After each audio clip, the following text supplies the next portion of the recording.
Tonight, we are so fortunate to have the artist Kamrooz Aram here in anticipation of Focus Kamrooz Aram, which opens to the public this weekend. Kamrooz was born in Shiraz, Iran. He received his MFA from Columbia in 2003 and now lives and works in Brooklyn. His exhibition record is significant and in keeping with concerns of his art. For example, his exhibition Ornament and Indifferent Architecture at the Museum of Dant Dahens, and I'm not sure I really butchered that. I even put pronunciation out here, but I can't make out my pronunciation. My apologies. Which is in Belgium. It was this past year, or Recollections for a room at the Green Art Gallery in Dubai in 2016.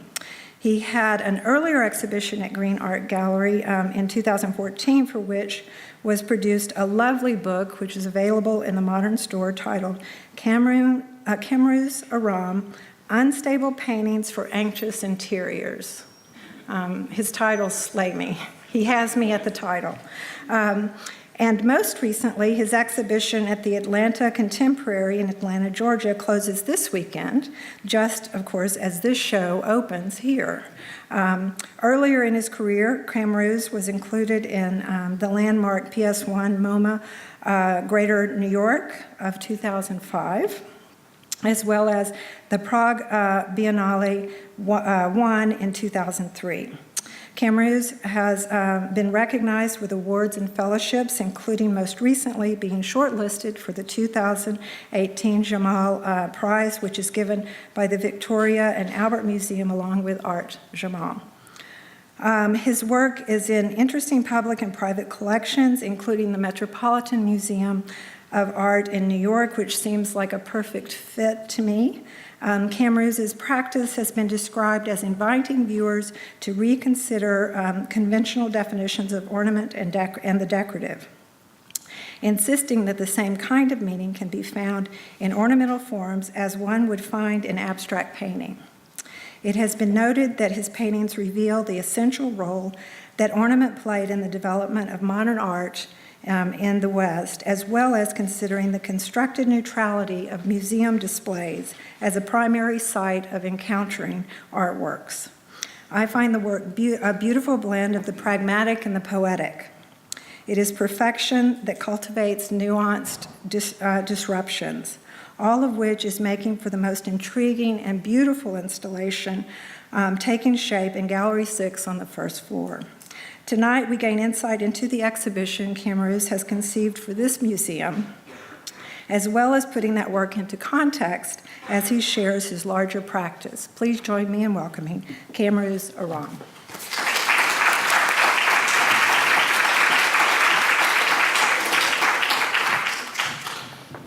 Thank you. Thank you so much for that super nice introduction, and thank you all for being here. Somehow your introduction made me less nervous. You're so comfortable up here. I dislike public speaking. I also just want to thank everybody at this museum. It's been a really wonderful experience working with the staff here, from the curatorial staff to the preparatory staff who have been just beyond expectation. So thank you all for hosting me this week.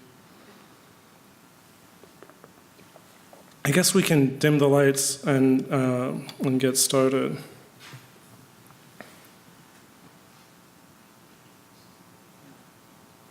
Usually, I've gone back and forth between sort of responding to the work myself and kind of improvising in these talks and actually writing a lecture. So tonight, I think I'm going to try something in between and see how it pans out. Some of you may recognize this painting. It's not one of mine.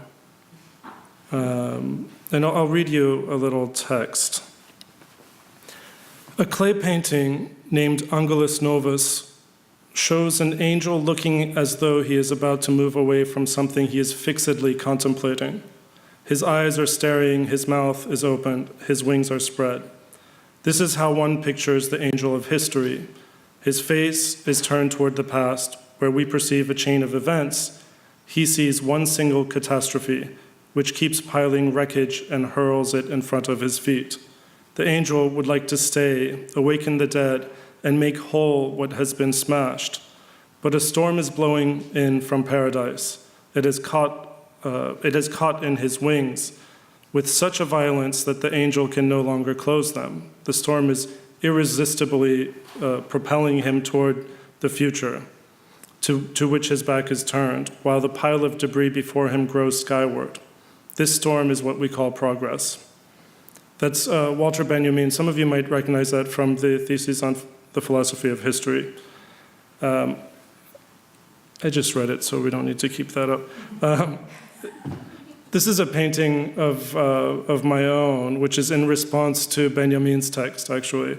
And maybe it's relevant to start this talk with the excerpt from Walter Benjamin as well as this painting, because I'm kind of breaking with the linear, chronological order of these presentations. Typically, you start like at the beginning and kind of work through the work. So what you'll see is kind of all over the place.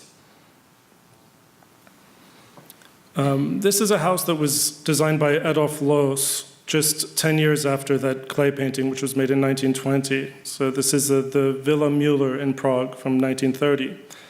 Loos was an architect who was best known for Ornament and Crime, his 1910 lecture, which was published as an essay in 1913. In this text, Loos sets the stage for modernist architecture by insisting that ornament must be removed from all architecture, and really any art form. And his proto-modernist position can also be seen as proto-fascist. He proclaims that while ornament is acceptable for criminals with tattoos, remember this is back in 1910, and those backward cultures in the East, it is not appropriate for the modern Western aristocrat. Of course, inside the house, it's worth noting the Persian carpet.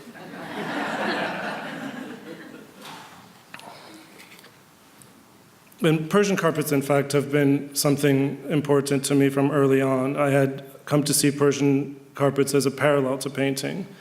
They're rectangular, flat objects that we live with. They're displayed in interiors and often have content that is either symbolic or otherwise, despite their reputation for being seen as purely decorative. And the decorative is something else that I want to talk about a little bit tonight.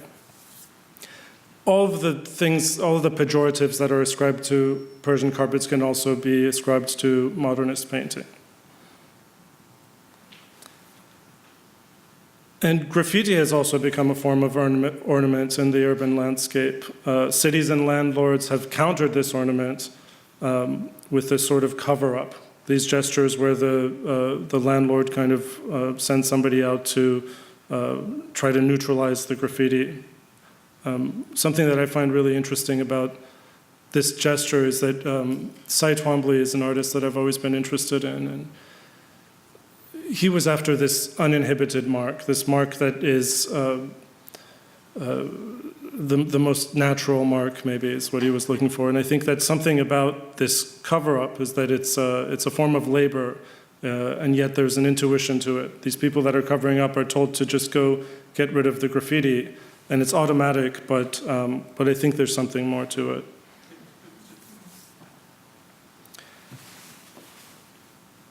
I debated whether or not I'm going to read this text. It's in the book that Terry mentioned in the bookstore, but I think I'll read it. It's something that I wrote in reference to the cover-up, which is found internationally. The pictures that I'm showing right now are all photographs that I've taken either in Brooklyn or in Istanbul. So this little bit of writing kind of takes you through both of those geographical locations. It's called The Cover-Up. 1. A short drive up Flushing Avenue, past Oriental Lumber and the monolithic chicken processing plant, the evidence remains. The pong of rotting meat, the broken window panes left unrepaired, the puddles of liquid death filling every corner, and an apathetic coat of something close to yellow thrown over the whole mess. A few smack-headed wanderers pulling 2 caboose trains of shopping carts carrying junky treasures to some mysterious place of business. Grisly truck drivers pushing their monstrosities through the clogged arteries of this forsaken beast, occasionally taking a youth to another place, late in the evening or early in the morning, leaving a white bicycle to commemorate the occasion. Even on an overcast day with Miles Davis's Porgy and Bess blasting through fuzzy old car speakers, it is hard to get romantic about this scene, the way we did in Baltimore, our youthful heads aflame and eyes burning with longing. Here, somewhere between Bushwick and Maspeth, some road to Middle Village, hidden away from the comforting post-war two-family homes of Ridgewood, some overpass, some underpass, someplace in between. Here is where a youth has found the indeterminate need to make a mark. And here is where the department of this or that has attempted to take the mark away. But erasure always leaves its own mark. The evidence remains and the youth's mark is not gone, but altered. And again, sometime later, this youth or that youth marks the spot, and again, the department of this or that marks the youth. 2. The youth makes an exigent mark. Urgency is different here. No one is alone. Apathy is not an option. The mark must be made. The mark must be covered. And again, the department here is bigger than this or that. A hasty early morning walk down Istiklal and commuters put their lackadaisical shoulders to the wheel. The tourists are sleeping, the shutters are drawn.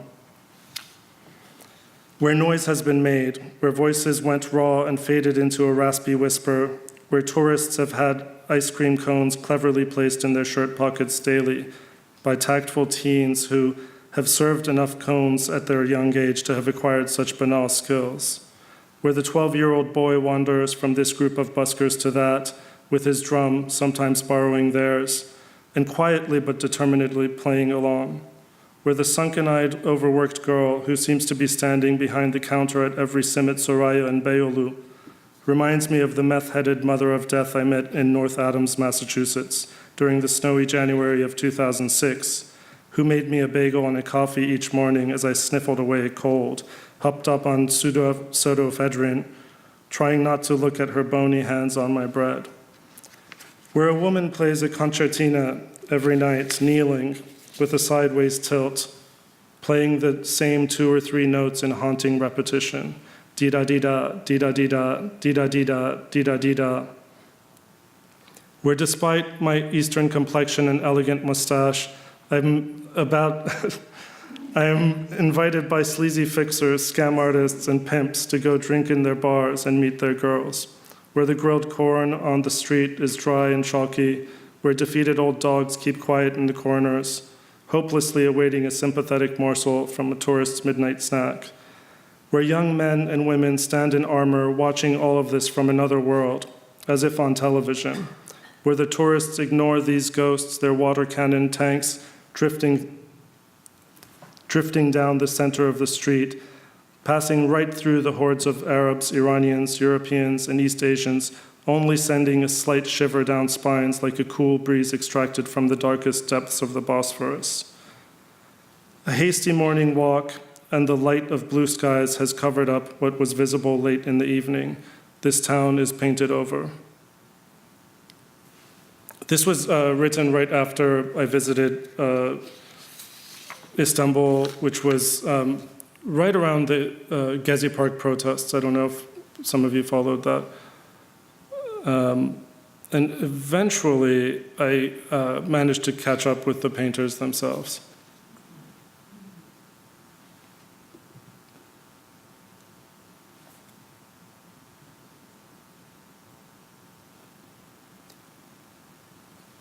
Something that I might mention is that many of the paintings that I'm about to show are titled Palimpsest paintings. And for those of you who are not familiar with that term, a palimpsest is a tablet that was often coated with wax, which was written upon and then scraped down and reused. So while the final text was dominant, traces of the previous layers could be seen, thus revealing the history of the tablet itself. In my use of the term in reference to these paintings, I'd like to evoke the idea that these paintings reveal their own history and I almost like to think of these paintings as a sort of history painting.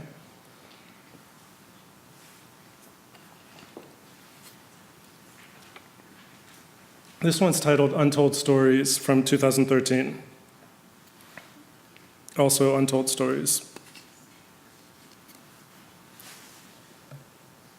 It might be worth noting that the process for these paintings is quite similar to some of the paintings that you'll see in the galleries here, which is that each painting starts with a pattern from a Persian carpet. Back in, I guess it was around 2001 when I first moved to New York and started graduate school, I started looking at Persian carpets in Persian carpet stores. It was the location that was where they were the most kind of commodified and the most sort of devoid of their content. And I photographed the carpets, and I would take these details of the carpets and project them onto the canvas, and that would be the starting point for the painting. And all of these paintings, as well as the ones that you'll see, which are very different in the galleries here, the painting started with usually a grid on the canvas on which I would draw the detail of the Persian carpet with an oil crayon. This is called Maspeth Ritual from 2013. These paintings are 84 by 72 inches. So that's 7 by 6 feet. Not quite as big as you see them up there. Some of them are a little bit smaller as well.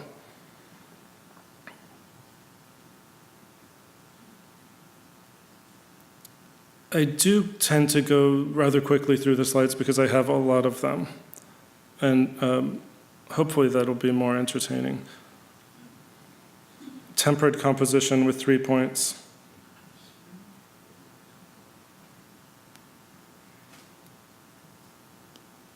Revision for a nostalgic garden.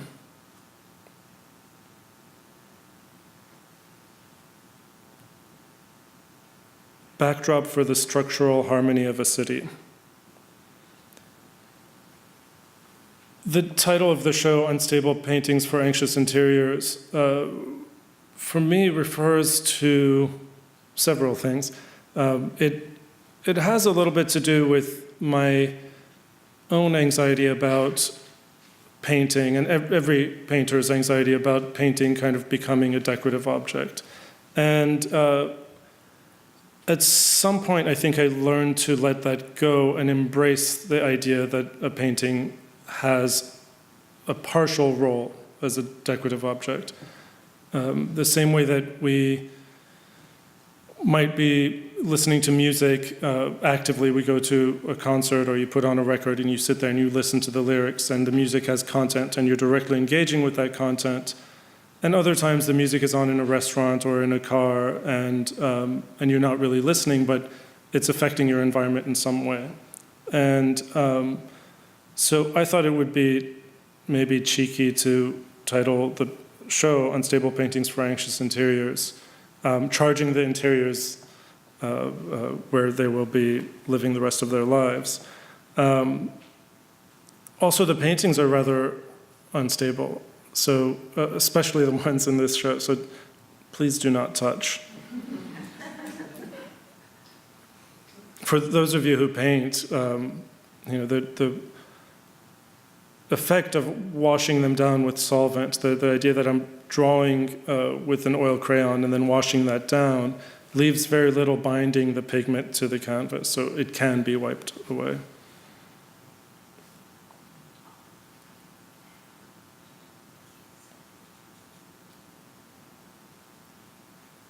And I'm jumping around quite a bit tonight, but it'll settle down a little bit once I kind of set out enough breadcrumbs for the whole thing to make sense. The series Ancient Through Modern takes its title from an art history course that I took when I was in college. And I keep thinking that I must be remembering the title of the course incorrectly, because Ancient Through Modern sounds like super ambitious. It may have been Ancient Through Gothic, but I like Ancient Through Modern because, well, I'll get to that. The collages were made using several mid-century books documenting Iranian art in particular. And my only rule when I collect the books is that they were published before 1978. 1978 was the year that Edward Said published Orientalism. 1979 technically. I guess he wrote it up until that point. I think 1979 is the publishing date, so I can be a little flexible.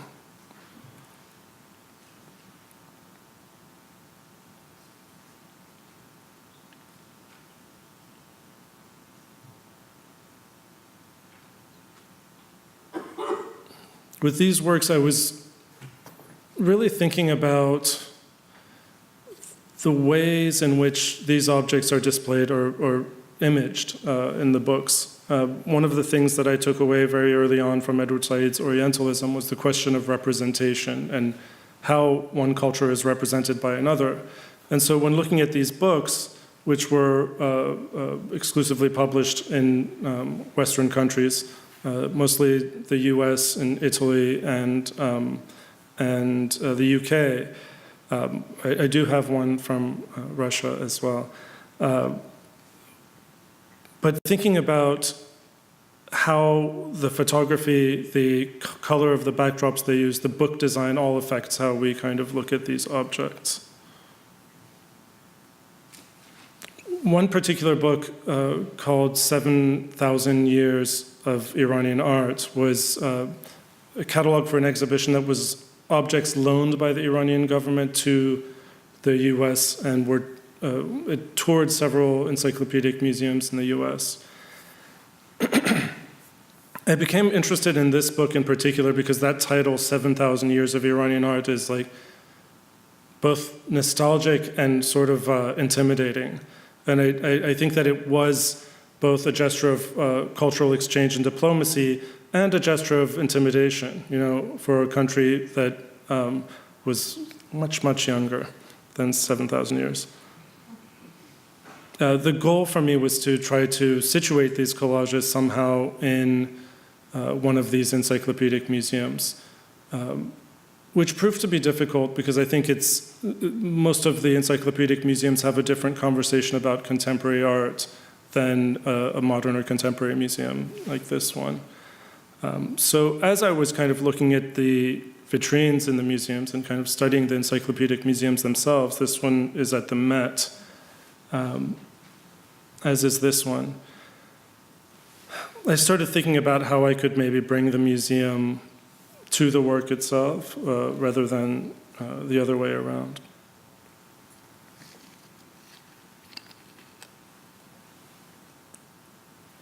I'm not sure if anybody is familiar with this photograph, but it's by Cecil Beaton, and it's a model posing in front of a Jackson Pollock from his 1950 exhibition at Betty Parsons Gallery, and the photographs were published in Vogue magazine in the March of 1951.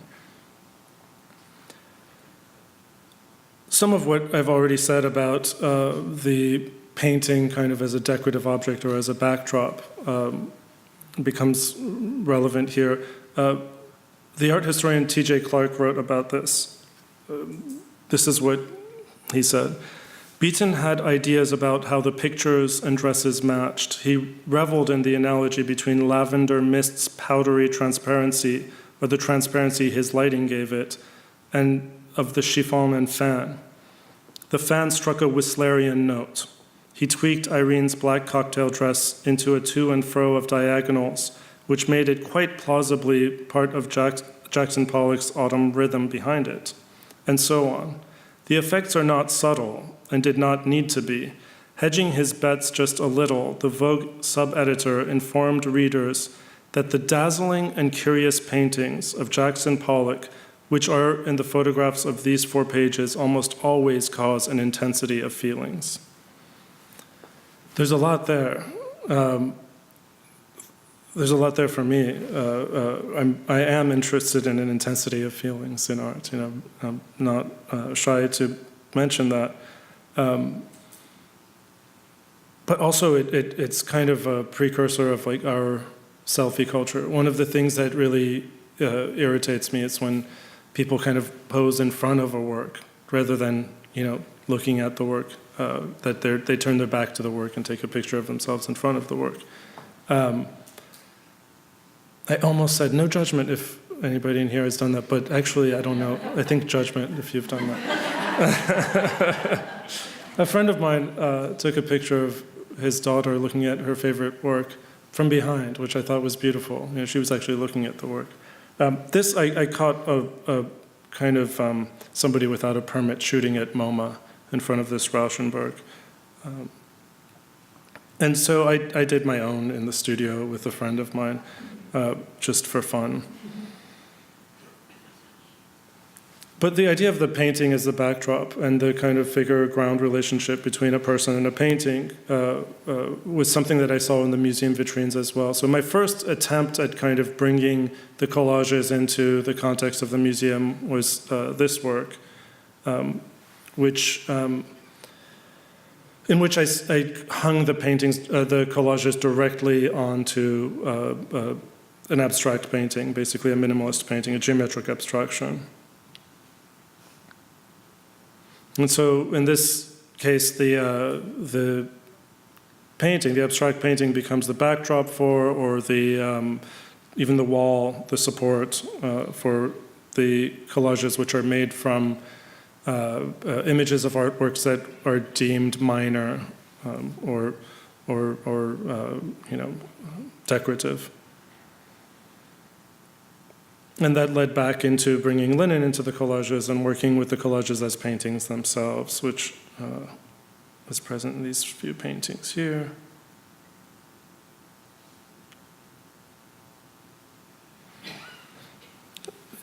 Most of my work, I think, requires seeing it in person. So it's difficult to explain what's happening physically in front of your eyes. With these works, I found a series of books that were, I think they're all offset lithograph from the 1950s. And the black is so rich and so matte that it really just absorbs all of the light in the room. It's hard to kind of show that with these. In these works, I would sort of take an image and respond to it with painting. So there would be a sort of a call and response, the call being the image out of the book and the response being my own kind of interpretation of an abstract form responding to that image. The materials are mostly the actual book pages and acrylic paint, maybe sometimes oil paint and pencil, but also sometimes book cloth. So the red that you see behind the image from the book is actually book cloth, which is what bookmakers bind books with. The first opportunity that I had to actually work with objects, and some extraordinary objects, was when I was awarded a prize which really functions as a commission called the Abraj Prize, based in Dubai. And they give you a lot of money, and you can produce an artwork that goes into their collection. That's when I made Ancient Through Modern, a collection of uncertain objects in 2014.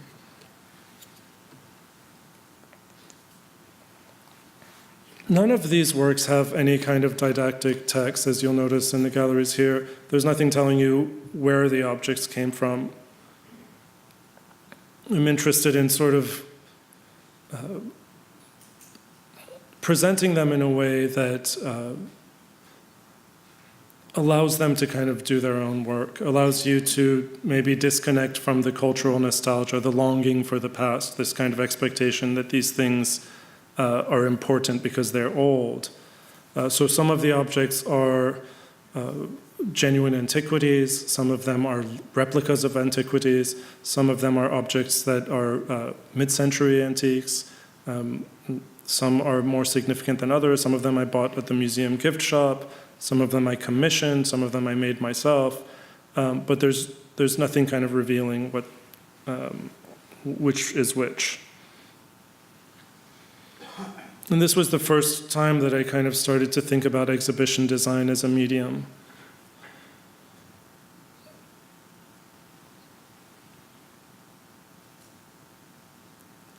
one of these objects will look very familiar to you. Some of you.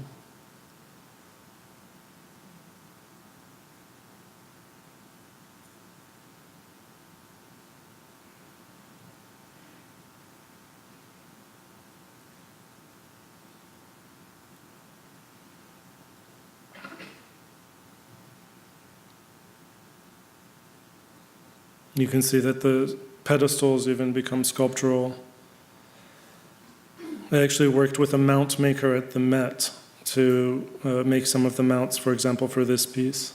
The mount that holds that blue bowl.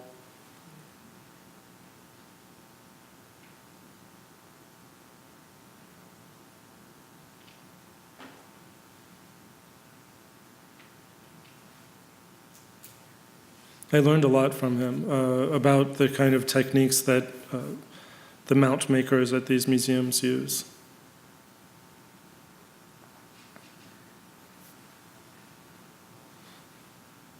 And going back to the museum itself, this is a photograph that I took at the Metropolitan Museum of Art. Perhaps I can give you a little bit of context for what I'm thinking about in the museum. Something that became abundantly clear to me as a young person is that when you go to the museum with other Iranians, they go straight for the Persian, ancient Persian, and there's this kind of romanticization of the past. And I think that that's what I started to refer to as cultural nostalgia. Many cultures have it. If you go to a place like the Met and you'll see Chinese people in the ancient Chinese, you'll see Japanese people and checking out the Nakashima table. Like you have this kind of cultural affinity, right? You want to check out what your people did.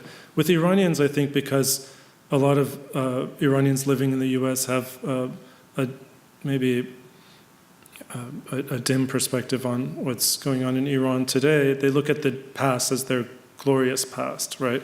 And so that's a form of cultural nostalgia where we go to the museum and long for when we were a great civilization and brag about it in books like 7,000 Years of Iranian Art.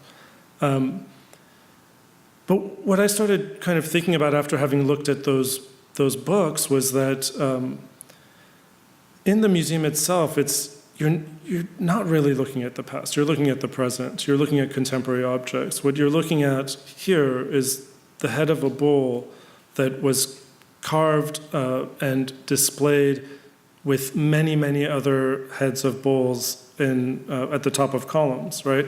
And what we're looking at is the way that it's lit, these shadows, the mount that is holding it, which is really beautifully designed, actually. It's a really a special moment in the museum. But we see this as this kind of colorless, minimalist object, right? And that's how we want to see it. But the truth of the matter is that in its original context, it was painted with super bright colors, like you would see maybe bright pinks and blues, and it would maybe look more Vegas than we would like to think, So I think it's interesting to kind of think about how we make the museum a certain aesthetic that we long for in a museum. And as I was kind of taking these photographs and while I was visiting museums, especially in my research phase for that previous work that I just showed you, I thought about going back to that moment of documentation, that time when the photographer and the book designers kind of decide how to represent these objects. I thought, well, let me perhaps take back that representation and to my own hands. So this series of photographs was called Ancient Through Modern, an uncertain record for future nostalgia.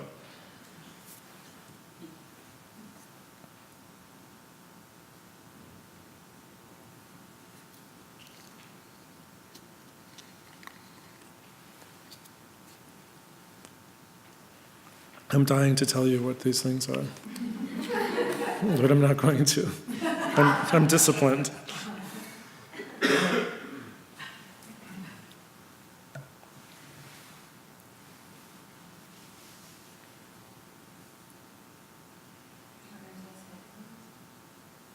What's that? No. I can tell you what these are. Postcards, or cards, because they're not postcards technically. From Turkey.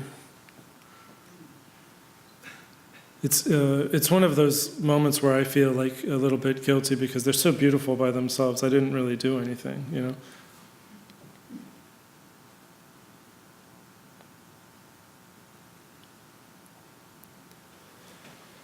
Okay, another chapter. Some of you may know that Josephine Baker and Le Corbusier met on the Lutetia, which was a ship coming from Brazil in 1929. On the ship, a lot of things happened between the two of them. They had an affair, and there was another photograph of a kind of carnivalesque scene where Le Corbusier is actually dressed up as Baker in blackface. Corbusier's fascist tendencies a decade later are perhaps the subject for somebody else's lecture, but suffice it to say that Josephine Baker was the subject of adoration and fetishization of many sort of modernist, negrophiliac artists and kind of architects and cultural folks, including Adolf Loos, who I mentioned before. The stripes that you see, I kind of put the cart ahead of the horse here, but the stripes that you see in this work are reference to Adolf Loos and a house that he designed for Josephine Baker. Some of my first kind of opportunities to play with exhibition design were at art fairs. And I know that a lot of artists like to pretend that they hate art fairs. Art fairs often pay the bills, but they also allow for experimentation if you're brave enough to do something that's outside the ordinary. So we did this in Lista in Basel.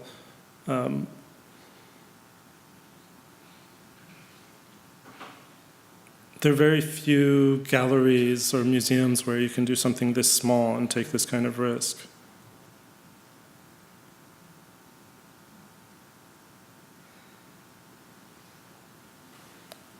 The representation of ancient objects in modernist art is obviously something that, from Brancusi to Picasso was prevalent.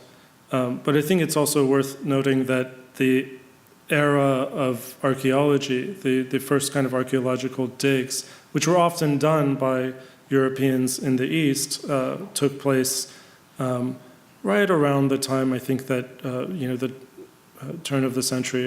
I guess like they would have started in the late 1800s and been in full effect in the early 20th century.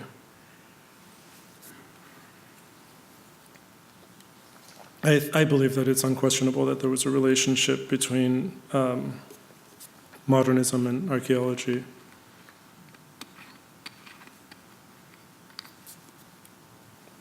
And this is the house that Loos designed for Josephine Baker. It was never built. This is just a photograph of a model.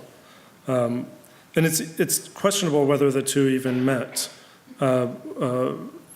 Some writings have claimed that Loos's wife said that they met at a party and that she expressed that she was unhappy with the house that was being designed for her. And he said, well, I'm an architect and I'll design a house just for you. Either way, it's a dubious situation. There's been a lot of writing on this, but inside the house there was a swimming pool. In old Iranian houses, we have the private quarters and the public quarters, right? So they had the private quarters and the private quarters in this house set out.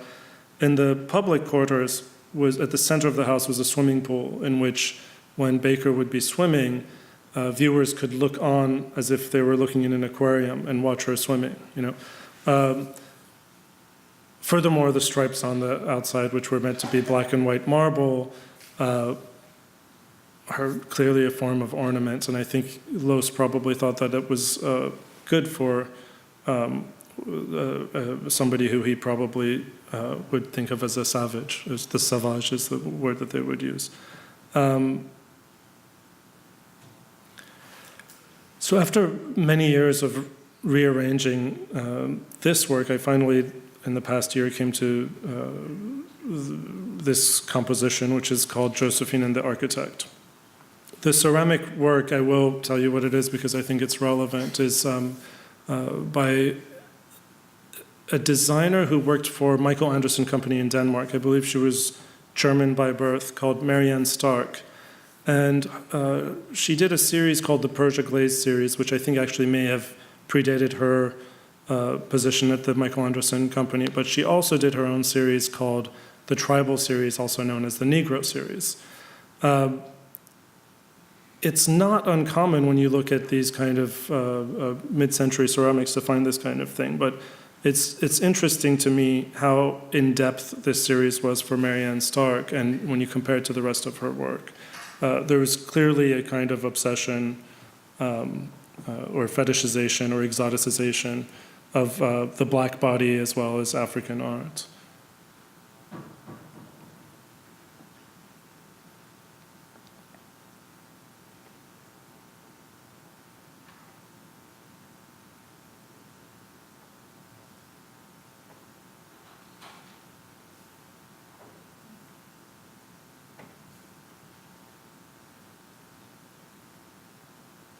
The materials are, it's an oil painting with the ceramic in front of it on a walnut pedestal with brass and terrazzo. Terrazzo is are you familiar with terrazzo? It's a material that's ground marble. It started in Venice when the workers would gather the kind of crumbs from the marble and reuse them in a kind of concrete and pour them and grind them and polish them. Eventually, they started dividing them with brass, and it became a form of painting, actually, I think.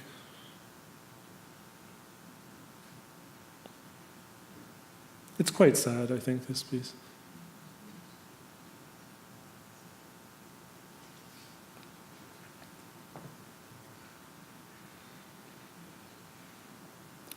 I'll give you a moment to read this.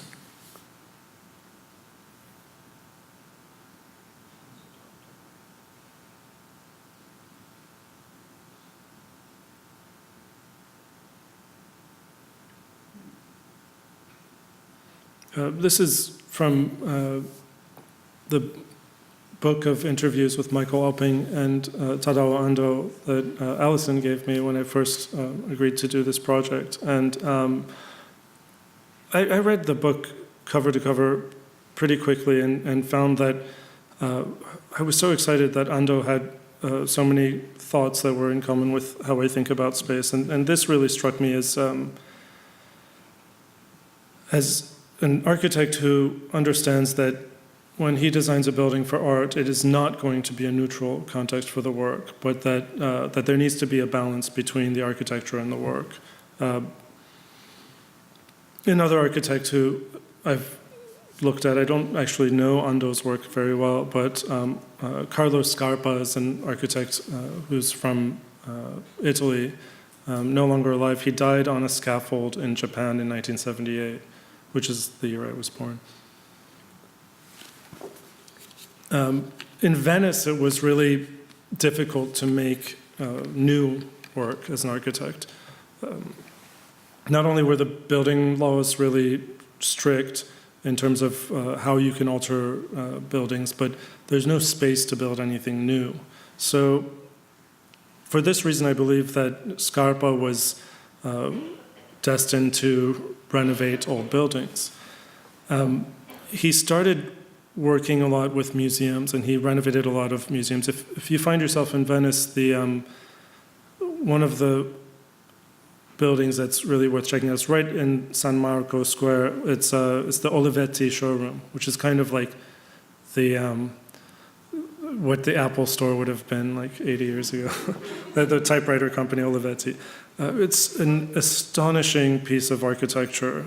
He also renovated the Correr Museum, which is in San Marco Square. It's like the second level museum that kind of goes around the square. When I say he renovated, he did the exhibition design, he designed easels, he designed mounts. This room is Scarpa's work. This room is also Scarpa's work, where the paintings are actually embedded in travertine. And you can see by the notches that in the travertine that he was not afraid of ornament. And his frequent visits to Japan, of course.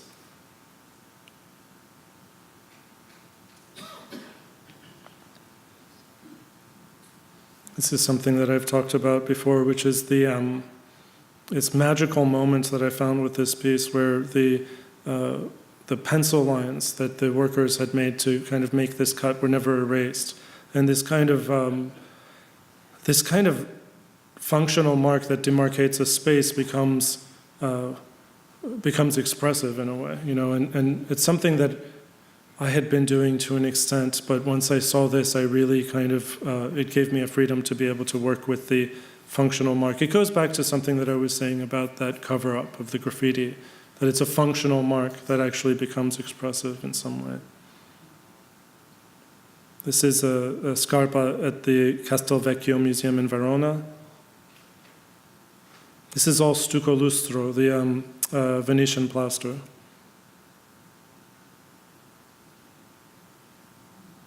And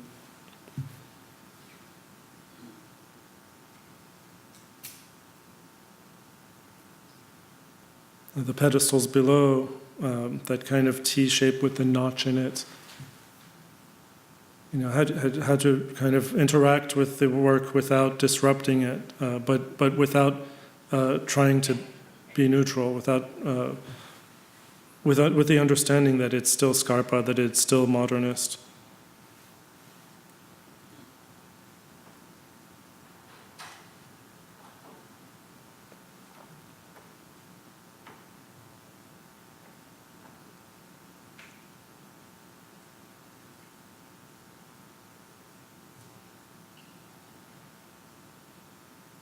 This is Palazzo Abatellis in Palermo.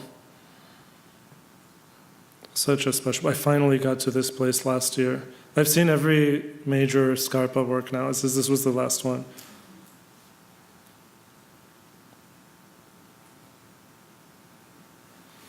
I believe in an emotional architecture. It is very important for humankind that architecture should move by its beauty. If there are many equally valid technical solutions to a problem, the one that offers the user a message of beauty and emotion, that one is architecture. Luis Barragan.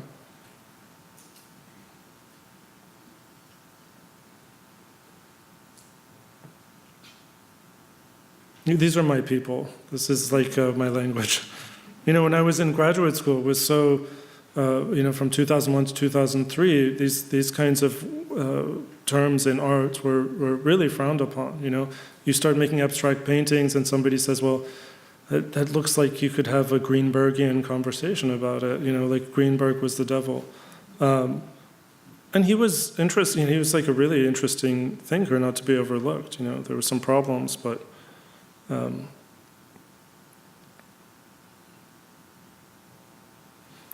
so sort of responding to Barragan's call for an emotional architecture, I was thinking about the idea of ornament and how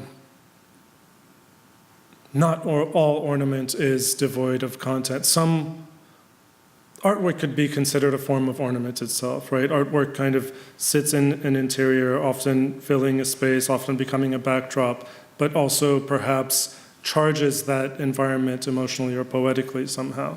Like I said earlier about music, you know, maybe you're not constantly critically engaged with it, you're not constantly unpacking the semiotics, but it's just its presence changes the emotion of that space. So the title Ornaments for Indifferent Architecture is a play on that. You know, what is the opposite of emotional architecture? It's banal architecture, or indifferent architecture. Of course, the museum where this show was is not really indifferent, and of course, this museum is absolutely not indifferent. That's why one of the paintings, when you first walk into the gallery, you see a triptych. It's called Ornament for Extraordinary Architecture. I made it for this building.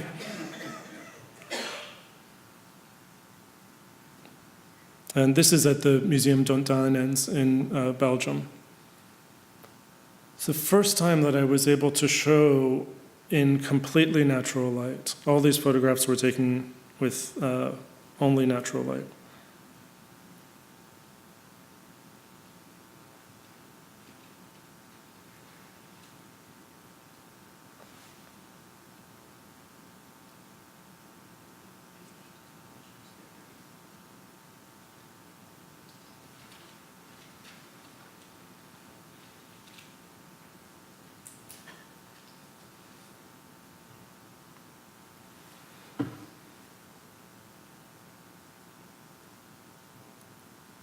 The space itself, without anything in it, is astonishing. It's really difficult to kind of show you these paintings in reproduction. The paintings were made using a plaster knife and sort of like a stucco lustro technique almost, working over with a paint that was dissolved in oil and wax in thin layers and kind of building it up so that it shimmers. I think there are a couple of details where maybe you can see a little more information. Again, that's another form of labor, using a plaster knife, like skim coating the painting. And digging back into it with pencil marks.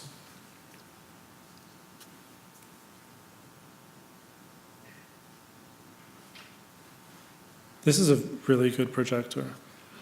Yeah.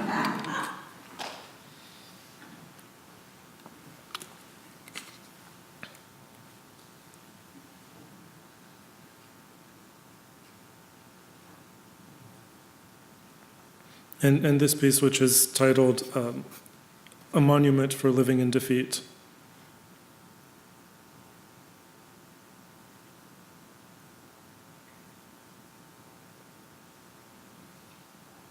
There's an interdependence between the sculptures, the paintings, and the pedestals, and in this case, the floor. Everything kind of depends on each other. Nothing exists autonomously. The painting can never be seen as a painting on its own. The sculpture can never be seen without the painting behind it.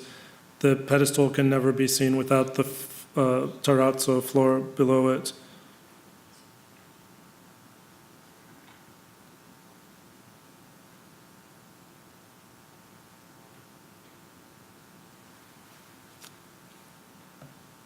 Luckily, my friend who fabricates this stuff is as obsessed with detail as Scarpa himself.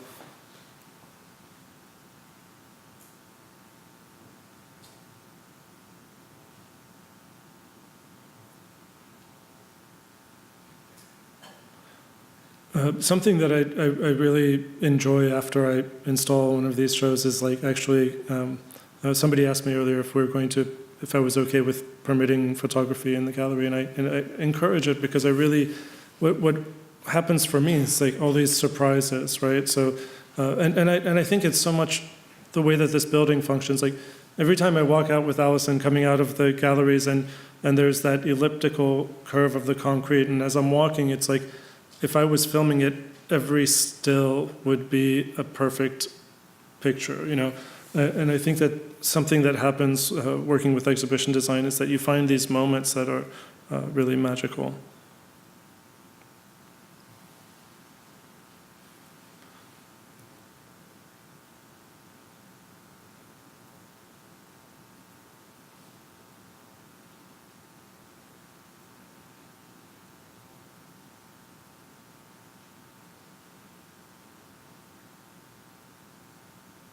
And I don't shy away from like things that are functional. Like this door there is beautiful to me. There's no need to hide it.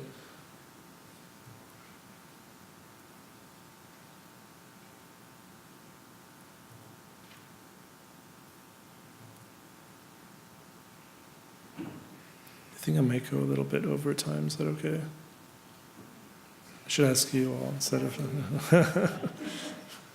If you get bored, you can leave.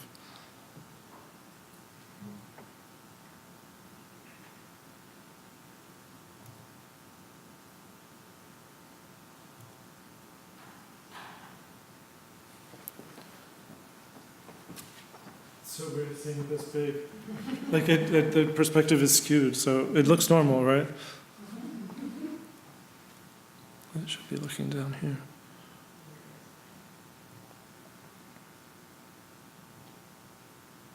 Another example of like the functional is that there was this steel corner here where the black is, and it was thicker than my normal black stripes, which are about 2 inches, and I just kind of went for it and wanted to embrace that moment.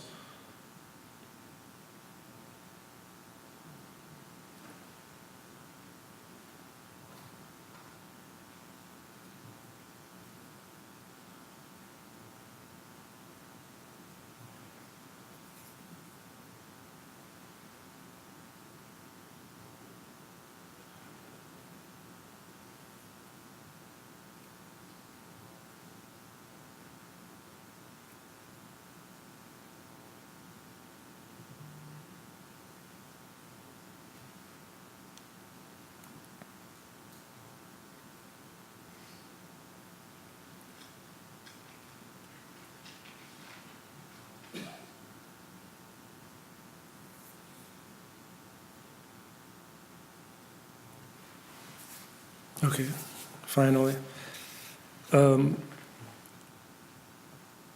This is a hotel that Joe Ponti designed in Sorrento. It's called the Parco dei Principi.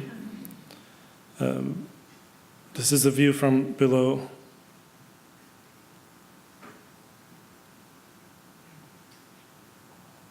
And I had the privilege of visiting about a year ago. Everything is considered, the way, I think it has so much in common with this building. I just adore this restaurant over here and the way that it's designed, the furniture and the way that you sort of sit in the water while you're dining, and the way that, you have all types of banal people going in there, like myself, and we just sit there and we look beautiful in this space. It's just like it's really it really enhances everything. And I think this is what I experienced with this with this building in Sorrento. He designed all of the furniture, and I just thought to myself, that's so it's so interesting how an architect or a designer is so comfortable coming up with like a color scheme, and it's considered corny for like an artist to do so, to like match colors or to make a color themed exhibition. And I decided actually to make a color themed exhibition after I went to this hotel. And that exhibition was called Ancient Blue Ornaments, which is the show that's up in Atlanta for another week. It comes down, I think this weekend. Sunday is the last day. Okay. It's actually fortunate that these two exhibitions overlapped, because it allowed me to make all new work for this show and not kind of ship anything over. You saw the photographs earlier. This is an older photograph that then I recontextualized with this painting on the wall. So each photograph, the entire edition of the photograph, all 5 are shown together. I still haven't decided how I would like for it to continue to live, whether I want to keep it all together or allow them to have their own lives. It would be interesting actually to have them each be able to go, but they have to keep their color with them. Because it really does change the way that you see them.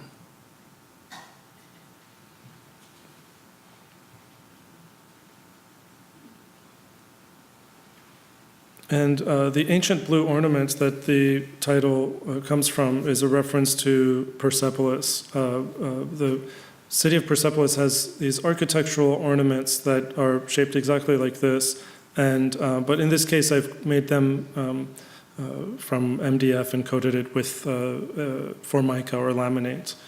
So it has, if you're not familiar with the material, it's the same material that this is made out of right here, this podium. It's the same material that you'll see in a lot of kitchen counters and tables. It's that one of the early forms of plastic, a very hard, durable plastic. So I want the sculptures to have the feeling of being somehow kind of like furniture, or somehow sculpture, or somehow ornaments, architectural ornament. I had initially planned to have one in the bookstore and have things on it. They closed the bookstore in the museum, so that wasn't an option. It was an independent bookstore in the museum, and I think they moved.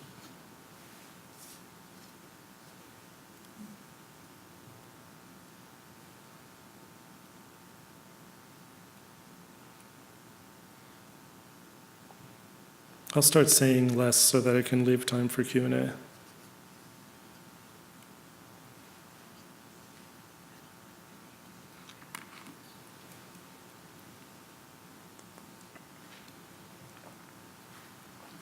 And something else I should talk about is that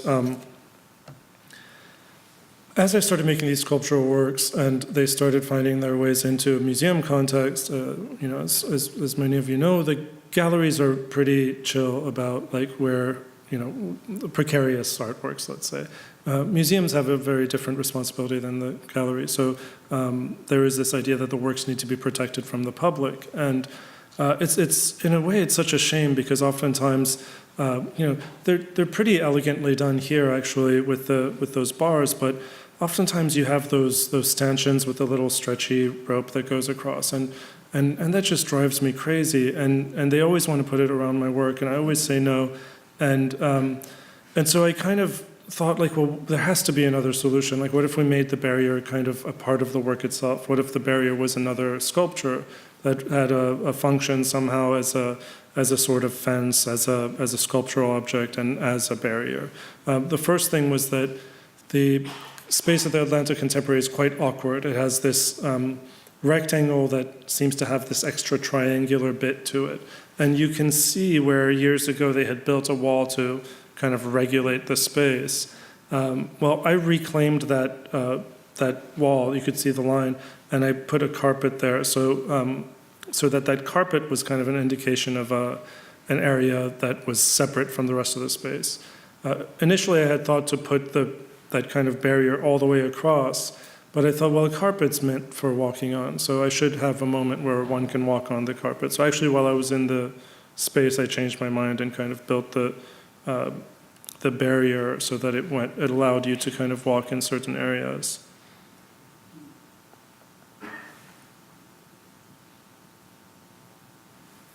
And those are the ancient, what was it called? Ancient blue ornaments.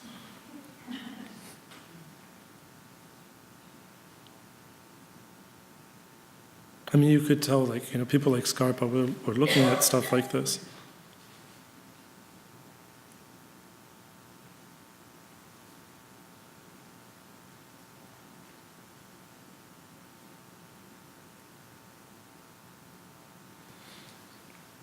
And I think it's always good to have a bit of a sense of humor, and as much as I talk about critique of Orientalism, it's interesting to kind of test my own limits and kind of tease out the Orientalist in myself or in the viewer in a way that's not so serious. So this one's called Afghan Dream, you would say. And the carpet's actually from Afghanistan, and there are at the very top, like where the shisha has the tray, there are little pieces of lapis lazuli from Afghanistan as well. I can stop here, or I can give you a little bit of a preview of what's going to be in the galleries. I'll show this one because this painting's been removed from the show. So I'll show you two paintings that have been removed. Often I find it useful to take something out and sometimes take two things out. They're much better in person, so it's not too far from here. And this one's called Green Movement.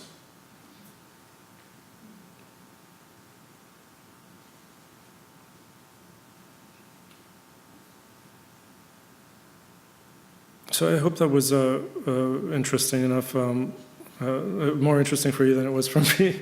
But let me know if there's any questions, and I could flip back through the images too. And if there are no questions, that's perfectly fine too. I won't be offended. You talked about taking risks in the gallery in Switzerland in Basel. Can you comment on what that risk was? Yeah, I think that that's a very good question. I think that some of the things that when it was an art fair. So when you're doing an art fair, the easiest thing is to hang some of your most expensive work, several of them, as close as you can get them together and as many as you can fit in together without it looking ridiculous, and sometimes looking ridiculous, and try to kind of maximize sales. When you do something in an art fair that is more akin to something you do in a museum, it's a little more risky, and you're not guaranteed to have sales. When there's something like that where the stripes are on the wall, do they say, well, the stripes come with the work, like what do we do? Are you going to come over and do the exhibition design? And I will, but it just becomes a little bit more difficult, yeah. Okay, there's someone back there. Fascinating talk, thank you. It was very, very interesting. I love your work. Thank you. But my question is, you showed your paintings in all these different very austere architectural environments and look very wonderful, but like a Persian carpet perhaps, they find themselves in homes, in offices, in restaurants, in different kinds of environments. Do you encourage this? You said of one painting, I might let it go, but it has to come with the blue. How do your works, your paintings, which seem beautiful and very rich, how do they find themselves into different kinds of environments, private environments? Yeah, that's a really good question. Honestly, I'm not one of those artists that's fussy about where the work goes in terms of controlling the environment. I think part of understanding the role of painting and art in general is something that lives in a variety of contexts, is understanding that it often resides in a domestic environment and sometimes an institutional environment that's not public. Most of the time it's really, I'm interested in seeing how someone positions it. One of the slides that I didn't include was the collector based in Connecticut, who recently passed away, Melva Buxbaum and Raymond Learcy. One of the moments where I really recognized my paintings as a backdrop was that one of my older paintings was in their collection, and there was a Homa Baba sculpture quite close to it, in front of it, and I just thought it was fantastic, and so I'm open to that kind of thing, as long as somebody doesn't hang it upside down or sideways, and I trust that some people have aesthetics that are mine, and some people have aesthetics that are theirs, and I'm less interested in, but yeah, ideally, you would have some control over that, but I understand that you don't, and that's okay. Could you talk a little bit about, or maybe there's nothing to say here, but I'm intrigued by the fact that Said's Orientalism is 1978-79, and you were born in 1978. Mm-hmm. Do you consider that work in relationship to your birthday to you? I mean, there's there are so many things that one can do. I mean, it goes into like Midnight's Children. I don't know if you're familiar with Salman Rushdie's book. The guy that was born during the partition, the moment of partition. He was born at midnight. I was born also the day that my family's from Isfahan, but I was born in Shiraz, and I was born during the day that martial law was declared in Isfahan. And so I was born into the revolution. I was born the same year as Edward Said's Orientalism. I was born the same year that Carlos Scarpa died. I don't know. I mean, it's interesting. But. When you did that series where you only used images from 78 Before 78, yeah, there's a form of nostalgia there, yeah, which is, the longing for a period that's not your own, which is something that's quite common in popular culture as well. Yeah. I find it fascinating because I'm finally old enough that, when kids are obsessed with 90s music, I find it really interesting, It's so fascinating that 90s music is having a moment right now. It's good, they deserve it. It was good music. Yeah. Thank you so much. Thank you all. Thank you.